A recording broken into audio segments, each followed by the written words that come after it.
দেবগুরু বৃহস্পতির দৃষ্টি, তাহলে দেবগুরু বৃহস্পতির দৃষ্টি অমৃত সমতুল্য দৃষ্টি বলা হয়ে থাকে, অর্থাৎ স্বয়ং বিষ্ণুর আশীর্বাদ বলা হয়ে থাকে। তাহলে অষ্টমভাবে বাধারভাবে বসে দেবগুরু বৃহস্পতি সুখের লর্ড হিসাবে, অর্থাৎ 4th হাউসের লর্ড যখন দৃষ্টি প্রদান করছে অষ্টমভাবে বসে, অর্থাৎ কোথায় দৃষ্টি প্রদান করছে? দেবগুরু বৃহস্পতি পঞ্চম, সপ্তম এবং নবম দৃষ্টি হয়ে থাকে। পঞ্চম দৃষ্টি 12 হাউসে পড়ছে, অর্থাৎ 12 হাউসকে কি বলা হয়ে থাকে?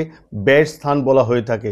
অর্থাৎ এই সময় আগে যে আপনার খরচা হতো, আনএক্সপেক্টেড খরচাগুলো হতো, এই সময় দেবগুরু বৃহস্পতি তার সুদৃষ্টি যখন 12 হাউসে পড়বে তখন কিন্তু খরচা ব্যালেন্স হবে।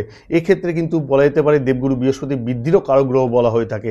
তাই যে কোনো মেডিসিনে খরচা হতে পারে, হসপিটালে খরচা হতে পারে, শুভ কাজে কিন্তু খরচা হতে পারে, মাঙ্গলিক ক্রিয়ায় সম্পূর্ণ আপনি করছেন সেখানে খরচা হতে পারে। এই 12 হাউসকে বলা হয়ে থাকে দূরের যাত্রা স্থান বলা হয়ে থাকে। অর্থাৎ এই সময় কিন্তু দূরে কোথাও আপনার যাত্রা হতে পারে, সেই যাত্রায় আপনার অধিক ব্যয় হতে পারে। এই সময় বিভিন্ন ধর্মের স্থানে আপনার যাতায়াত বাড়বে, সেক্ষেত্রে কিন্তু একটা খরচা আপনার হবে, অধিক ব্যয় কিন্তু সেখানে হবে। এই সময় এই 12 হাউসকে বলা হয়ে থাকে নিবেশের স্থান, অর্থাৎ এই সময় কিন্তু বৃদ্ধি কারক গ্রহ। মানে কি? এই সময় ইনভেস্টমেন্ট আপনি করতে পারেন। যারা ফার্মাসিস্ট রয়েছেন তাদের ক্ষেত্রে বিশেষভাবে লাভ হবে। এই 12 হাউসকে বলা হয়ে থাকে দানের স্থান বলা হয়ে থাকে। এই সময় কিন্তু বিভিন্ন ধর্মীয় স্থানে আপনার যাতায়াত বাড়বে।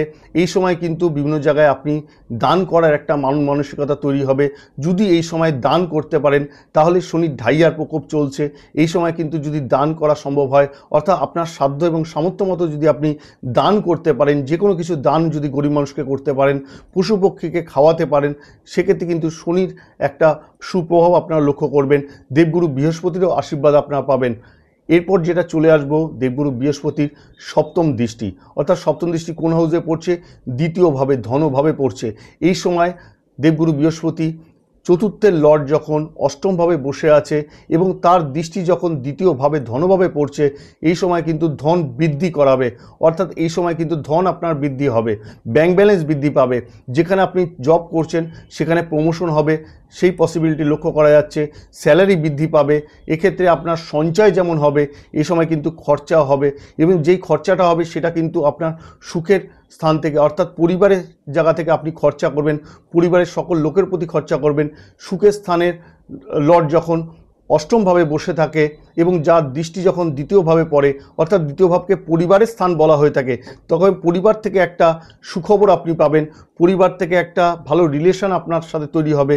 যদি কোনো কোর্ট কেস পারিবারিক জায়গা থেকে চলে, সেখান থেকে আপনি রেহাই পাবেন, সেখান থেকে আপনি মুক্তি পাবেন। পরিবারের জায়গা থেকে কোনো ষড়যন্ত্রের শিকার যদি আপনি হয়ে গিয়ে থাকেন, সেখান থেকে আপনি মুক্তি পাবেন।